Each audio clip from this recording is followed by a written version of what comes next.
আসসালামু আলাইকুম, নমস্কার। আপনারা দেখতে পারেন আমাদের শিলচর। তো আজকে আমরা আইছি বাদ্রিফার গ্রাম।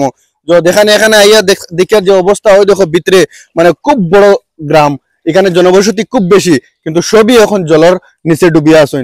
তো এখানে মানে আর কি জনসাধারণ আমরা জিগাই মানে কিরকম কিতা। তো চাচা কৌসান এখানে মানে কতটা ঘর বাড়ি? এটা কতটা মানে কম্পালসারি সবু শেষ তো ডুবে গেছে গিয়া। সবই শেষ মানে কোন সময় থেকে জল ঢুকলো? যা আজকে 2 দিন হয়ে গেছে গিয়া। আজকে 2 দিন থেকে। 2 দিন লাগে। মানে সরকারি কোনো অনুদান পাইছেন নি বা এখন কোনো ত্রাণের ব্যবস্থা?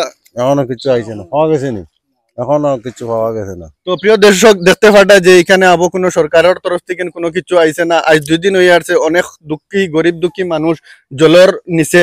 তো এখানের অবস্থা এই গ্রামের মানুষের যেন রোজানা রোজ খাওয়া, এর মাঝে কাজ কর্ম সবকিছু বাদ দিয়া জলের নিচে আজ 2 দিন থেকে গড় বাড়ি পশু পক্ষী সবকিছু লইয়া খুব দুঃখ কষ্ট আছেন। তো দাদা আপনি কিতা কইবা?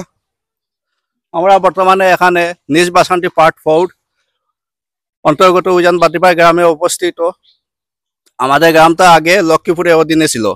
দিল্লি মিশনের পরে আমরা বর্তমানে উদাবন বিধানসভার অন্তর্গত। আমাদের নবনির্বাচিত জেলা পরিষদ মহাশয়া, আমাদের উদাবন্দের সার্কেল অফিসার তথা সেই সঙ্গে আমাদের উদাবন্দের বিধায়ক মহাশয়া, সেই সঙ্গে আমাদের রাজ্যের মুখ্যমন্ত্রীর কাছে আমাদের বিনম্র অনুরোধ, সরকারি বিভাগীয় কর্মকর্তাদের সাহায্যে আমাদের গ্রামের জিও ট্যাগিং এর সাহায্যে যাদের গড় ক্ষতিগ্রস্ত হয়েছে তাদেরকে উপযুক্ত ক্ষতিপূরণ দেওয়ার জন্য আমি মুখ্যমন্ত্রী মহোদয়ের কাছে বিনম্র অনুরোধ করতেছি।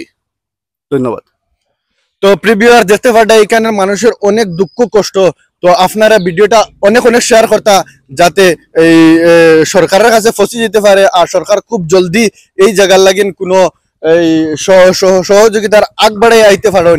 যার গতিকে ভিডিওটা বেশি বেশি করে শেয়ার করতা আর সবরে দেখাইতা। তো আমরা দেখাই, আর ওইখানে তোরা দেখাও, ওই দেখো রাস্তা খুব বড়, রাস্তার উপরে দিয়ে নৌকা চলে। তো ওইদিকে দেখতে পাঠায় যে অনেক অনেক ঘর বাড়ি, তোরা জুম করিয়ে দেখাও, অনেক অনেক ঘর বাড়ি, মানে তারার কোনো অবস্থা নাই। তারা এখন বর্তমানে নিরুপায় অচল অবস্থা আসইন বাদ্রিফার। তো এখানে দেখতে পাটা যে এখানে স্কুল আছে, বেশিরভাগের স্কুলও জলের তলে ডুবিয়ে আছে। তো এখানে পরিস্থিতি খুবই খারাপ। বিহার দেখতে পাটায় যে এই বাদ্রিফার অঞ্চলের ওই দেখো এটাই হলো গিয়া মেইন যেটা রাস্তা, ওটা কিন্তু রাস্তার উপরে দিয়ে জল। হয়তো আমরা অতক্ষণ আছি বর্তমানে, কিন্তু আগে দিয়ে মানে জায়গা জানতে পারেন না। কিন্তু এখানে প্রচুর পরিমাণে জল, আর প্রচুর পরিমাণের ঘর বাড়ি জলের তলে ডুবিয়া আছে। যে আগে আমরা যাইবার ইচ্ছা, কিন্তু এখন এখানে কোনো নৌকার কোনো কিছু নাই, যার গতিকে আমরা আগে দেখাইতে পারি না। তো আমরা ক্যামেরা যতক্ষণ জুম করে, প্রিয় দর্শক, আমরা জুমিং করিয়া এই এরিয়াটা আপনারা দেখাইবার চেষ্টা করিয়া।